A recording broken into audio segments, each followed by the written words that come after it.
Well, I think we came out so strong defensively and held them to 9 points, and probably let our guard down after that. Felt like it was going to be easy, and this is a scrappy team we're playing. They're a good team. They almost beat Milwaukee on the road, so we kept reminding them that it's a 48-minute game. But I think human nature, after the way we started in that first quarter, we probably let our guard down some. How would you assess the night that Anthony Davis had? It's easy to look at him and think he's great every single night, but one might think that this is a little slower of a night for him. Couple of blocks, couple of steals, active on the glass. Didn't shoot the ball well or score the ball well, but definitely impacted the game, was a big part of the win. Sir, you were outscored in the second half, 45-49 for the Magic. How key was LeBron James' triple-double tonight in getting the victory? Yeah, LeBron was great, in particular down the stretch. Just keeping the lead at a healthy distance, making weak side plays on the defensive end, and he quarterbacks the action for us. Calling the plays down the stretch, and we always trust our point guards to do that. He's playing that position for us, and he was key in the win. You're going to have a game where you win ugly. Is it good to do it at the beginning of a 5-game road trip? Yeah, I'm proud of our guys. It's tough to fly cross country and win that first game. And what I love about this win is we can win a variety of different ways. We have great versatility. Last game we scored 140 points. And we're able to secure that victory in a different style of game. This one was more of a grinded out game, and our defense held up. We won scoring 96 points. So, I love our versatility. Kyle and Rajon are such foundational pieces of your bench. How do you think they fared without those guys tonight? Well, the guys stepped up.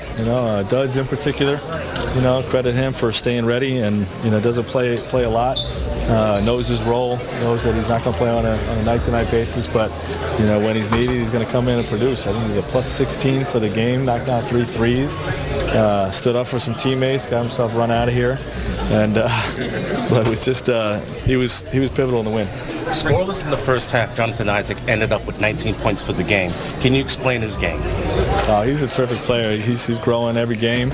I'm happy for the kid. He's an elite defender, and his offense has really picked up in the last year and a half or so. And he gave us a great second half. What a nice game for you guys. What have you seen in terms of his confidence playing with that starting group? No, it's not just playing with the starting group. He's just playing with confidence in general. He's comfortable in our system. Embracing the role of really working hard on the defensive end, guarding one of the other team's best perimeter players, and knocking down big shots. We knew this was going to be a second side game, where they're going to flood to the strong side, and the shooters were going to get shots on the back side. And he made some big ones. And the Lakers pick up their 22nd win of the season, and they are off to one of the best starts in franchise history. Of course, the 71-72 team. You see that 22-3. They won the championship. 85-86 started out 22-3. And of course, if you want to just look at recent memory, 09 and 2010 started out 21-4 and 21-4. And of course, the result, there was a parade. That was sweet. That's new. Something different. Something different, huh? A little flavor. I like that a lot right there. Now you got to come up with that every time. All right, big game. We're going to go inside access for you. The Lakers are second in the league in second chance points. Dwight Howard returning to Orlando once again. He's shooting 74% on second chance opportunities. That's the best in the NBA. What does it do for a team's offense when Dwight is playing like that on the offensive glass? Yeah, he knows what his role is, and he's dug into his role. He's not looking for a play to be called for him, so he's not looking for the ball on any sets. All he's doing is being physical, and he knows when that shot goes up, he's going to put himself in position to get that ball, and that's what he does. He reads the shot takers, and he's always roaming around, and then he'll use his body, his physicality. He'll move people around. He hits people in there, and then when he gets the ball, he's a beast at taking it back up. A lot of them are alley-oops, a lot of them are easy putbacks, but it's just his attention to details. He knows what his job is, and he knows how to get to the points where he can get extra rebounds. Yeah, I think, you hit that right on the nail right there where you say he knows himself, and he's staying in the paint, staying around the basket. He's setting hard screens. He's diving. He's protecting the paint. like, he's just fun to watch. Like, he's bought in pretty much more than anyone, and I think once he bought in, a future Hall of Famer, everybody else followed. Yeah, and I want to show you guys this because we're going to make a point. This is a cool photo. It's Dwight Howard, pre-game against Minnesota, and year 1 with Orlando. So year 1 versus year 16. Dwight Howard still kissing the rim, it said. But, James, I would say, I know he doesn't put up the numbers that he did when he was in Orlando. He's a 6-time All-Star. That's what's going to get him in the Hall of Fame. He was a superstar. But he's just as impactful. Yeah. Is it safe to say that? Numbers matter, especially if you're AD, you're dropping 50. Yeah. If you're getting 13 or 14 assists every night like LeBron. But then there are games with no numbers. Caruso, only 2 points one game, but had the highest plus-minus of the whole game. Dwight Howard's that type of guy. He doesn't look for the ball. High percentage shots. He shot that 1-3. Yeah. Knocked it down. That was fun. Cash. But, it's good to see a future Hall of Famer who could have gone to any team and said, look, give me the ball inside. I want to score. But he didn't. Yeah. He's like, this is the role I want. It's 16. I want to have fun again. And that's why he's having fun. I'm not saying he hadn't, but this is some real, authentic fun night in and night out for the young fella. Switching gears, Markelle Fultz, in his first year in Orlando, he's not playing tonight, but he's averaging 12 points on 48% from the field. He's dishing out 4 assists per game.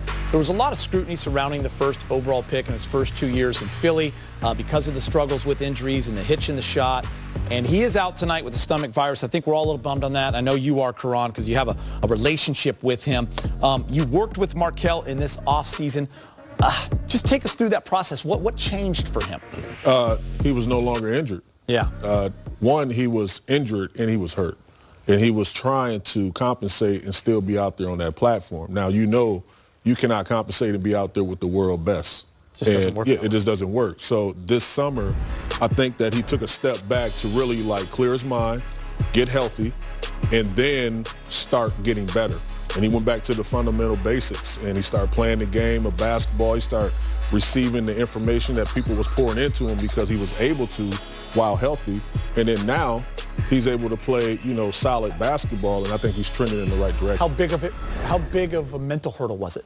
It was huge. Yeah. Because when you're hurt, you're still trying to play the game that you love, and you're thinking that, other things are going on because you can't perform at that level.